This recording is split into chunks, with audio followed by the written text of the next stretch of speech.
Staying for a minute in the self-driving space, I think people think that Waymo is ahead of Tesla. I think personally Tesla is ahead of Waymo, and I know it doesn't look like that, but I'm still very bullish on Tesla and its self-driving program. I think that Tesla has a software problem, and I think Waymo has a hardware problem, is the way I put it. And I think software problems are much easier. Tesla has a deployment of all these cars on Earth, like at scale, and I think Waymo needs to get there. And so the moment Tesla sort of like gets to the point where they can actually deploy this and it actually works, I think it's going to be, really incredible.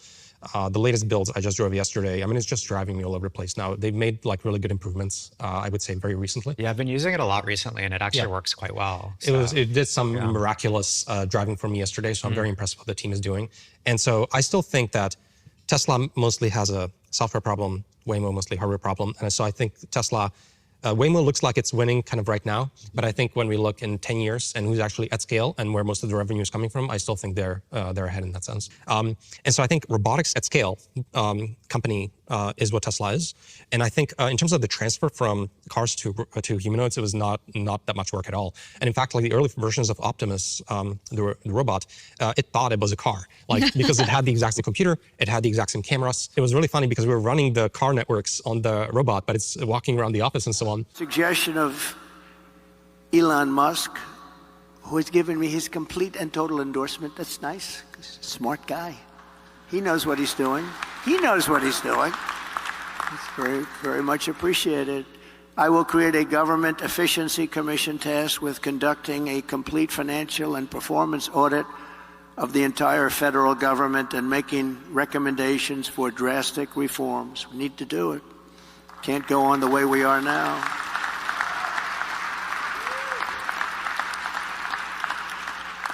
And Elon, because he's not very busy, has agreed to head that task force. Be interesting. If he has the time, it'll be a good one to do it.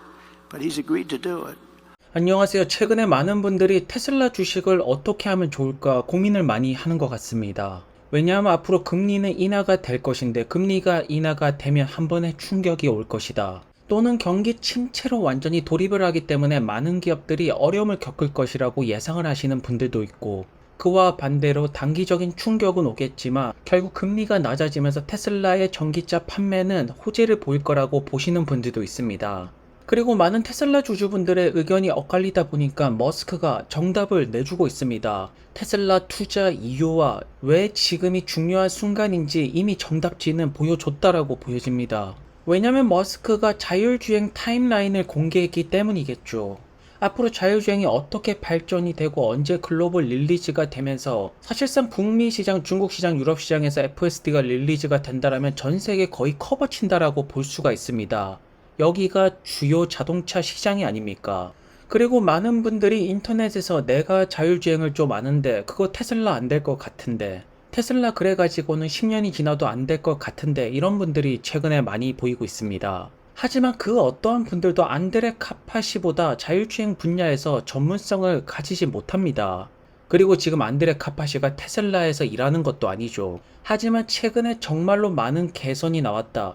이거는 안드레 카파시 뿐만 아니라 테슬라 유저 분들이 12 버전부터 게임 체인저가 되었다라고 말하고 있습니다. 결국 로보택시 사업을 규모와 수익 부분으로 봤을 때 테슬라가 앞서 나가고 있고, 자율주행 타임라인을 공개한 만큼 이제는 빅7에서 테슬라가 주인공이 될 수가 있는 시점이 다가왔다라는 것입니다. 그리고 안드레 카파시 같은 경우에는 전기차에서 로봇으로 넘어가는 거 그렇게 많은 작업은 필요하지 않다. 코어한 부분은 굉장히 흡사하다라고 말하고 있습니다. 현재 많은 기업들이 자율주행 기술을 개발하고 있고 로봇 역시나 개발하는 기업들이 많이 보입니다. 그렇지만 그 어떠한 기업도 테슬라처럼 스케일 작업으로 빠르게 갈 수 있는 기업은 없다라는 것이겠죠.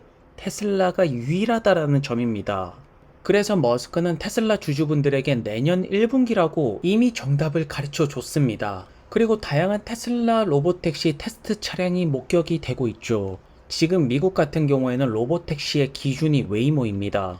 그렇기 때문에 테슬라 역시나 로보택시 라이센스를 따기 위해서는 어느 정도 규정을 따라가는 방향새가 나와야겠죠. 그래서 다양한 곳에 카메라의 모습도 보이고 있고 라이다도 포착이 되고 있지만 결국 시간이 지나면 테슬라의 방식으로 규정은 바뀌게 될 거라는 점입니다. 일단 로보택시 사업을 런칭을 시키는 것에 집중을 해야 되는 것이겠죠. 그래서 테슬라의 장기적인 가치를 본다라면 엄청난 기술력 중에 하나가 복사 붙이기, 생산 부분에서 이것만큼 강력한 최강점이 어디에 있겠습니까? 이미 사이버트럭 같은 경우에는 카피 앤 페이스트가 시작이 되었다. 여기서 흑자 전환은 정말로 빠르게 돌입이 될 수가 있겠죠. 그렇다면 로보택시가 생산이 시작되고 옵티머스가 생산이 시작되고 복사 붙이기 전략으로 간다라면 그 어떠한 기업보다 빠르게 스케일이 될 수가 있는 것입니다. 그렇다면 앞으로 테슬라는 다양한 모빌리티 분야에서 카피 앤 페이스트 전략으로 물량을 끌어올릴 수가 있게 되는 것입니다. 그것이 하늘이든 바다든 상관없이 말이겠죠. 그리고 테슬라 차량이 정말로 핫하다라는 것은 트렌드의 정점에 있는 할리우드 배우분들, 연예인분들이 결국 선택하는 차량이 지금 사이버 트럭이 아닙니까? 이것이 바로 테슬라의 가치를 말하는 것이겠죠. 그리고 더욱더 무서운 것은 네바다 공장에서의 세미 트럭입니다. 차량 공유 서비스보다 더욱더 무서운 것이 물류 시장에서 FSD가 제대로 작동이 됐을 때 나올 수 있는 금액은 상상도 할 수 없을 만큼 엄청난 매출 상승을 불러일으킬 것입니다. 그리고 테슬라가 호주랑 뉴질랜드에서 모델 3 1.99 금리로 판매를 진행하고 있죠. 그렇다면 금리가 점차 인하가 시작되면서 전기차 부분이 조금의 살림살이가 나아질 가능성이 높다라는 것입니다. 현재 테슬라를 비판하는 관점에서 비아디가 테슬라를 이기고 있다, 이런 의견들이 많습니다. 하지만 독일 시장에서 판매량을 보시면 알겠지만 비아디는 중국 시장을 벗어나는 순간 브랜드 파워를 잃어버립니다. 테슬라가 전혀 걱정할 이유가 없다라는 것이겠죠. 그렇기 때문에 현재 머스크는 주주분들에게 어떠한 메시지를 전달하는 것이냐면 이제는 생산에서 AI로 넘어가고 있다. 그렇기 때문에 AI 자율주행 부분에 대한 타임라인을 가르쳐 주는 것입니다. 그래서 기관들 역시나 이 부분에 집중을 하고 있죠. 새로 목표 주가를 제시할 때 전기차 이야기가 안 나오고 있습니다. FSD 이야기가 나오고 있고 하드웨어 4에 대한 이야기가 나오고 있습니다. 새로운 목표 주가를 제시할 때 중요하게 보는 것이 AI라고 월가의 기관들 역시나 전기차에서 AI로 이동이 되고 있지 않습니까? 모건 스탠리 역시나 AI와 로봇을 바라보고 있다. 하지만 아직까지도 전기차에만 매달려서 테슬라의 밸류에이션은 지금 너무 높은 것이라고 비판하시는 분들은 도저히 이해가 되지 않습니다. 왜냐하면 최근에 테슬라 주가 상승의 이유가 자율주행 때문에 올라가고 있습니다. 전기차 때문에 올라가는 것이 아닙니다. 이 흐름과 트렌드를 잘 캐치하신 분들이 최근에 많이 사고 있다라고 볼 수가 있습니다. 그렇기 때문에 테슬라 같은 경우에는 최근에 거래량이 엄청나게 늘어나고 있죠. 기관들이 그 냄새를 맡고 있다라는 것입니다. 그리고 최근에 엄청나게 부진한 모습을 보여주고 있는 인텔이 자율주행 기업이죠. 모빌라이의 지분을 팔려고 한다라는 소식이 들리고 있습니다. 결국 모빌라이가 자율주행 부분에서 점차 한계점을 맞이하고 있다라는 것입니다. 현재 간단하게 말씀드려서 글로벌적으로 자율주행 기업은 두 개밖에 없습니다. 테슬라와 웨이모. 그 외에 다른 기업들은 어떠한 발전되는 모습들이 나오지 않고 있고 돈만 깨져가고 있다라는 것이 현실이 아닐까 싶습니다. 그래서 그동안 테슬라가 빅7 중에서 가장 부진한 성적표를 보였습니다. 하지만 점차 테슬라가 우뚝 솟아오르는 날이 다가오고 있다라는 것이겠죠. 왜냐하면 테슬라 AI 로드맵을 공개했습니다. 미래가 어떻게 될 것인지 미리 보기를 줬다라고 볼 수가 있고 머스크는 정말로 친절한 CEO가 아닐까 싶습니다. 그래서 테슬라 유저분이 사이버트럭에 운전하는 법을 배워라. 사이버트럭이 애속에게 운전하는 법을 가르쳐 주세요. 애속이 사이버트럭에게 이번 주말에 자동으로 이제 파킹하는 거 가르쳐 주겠다. 너는 배우게 될 것이다. 이렇게 대화가 오고 하고 있습니다. 여전히 많은 분들은 이것이 무슨 장난치는 말이냐라고 볼 수가 있겠지만 장난이 아닙니다. 현실로 이루어지고 있습니다. 사이버 트럭은 자동으로 파킹하고 오노가 호출 기능으로 부르면 자동으로 오면서 그리고 FSD 업데이트까지 현재 운전하는 법을 배우고 있습니다. 그리고 생성형 AI 시장 역시나 기업들이 점차 많은 이용을 하고 있죠.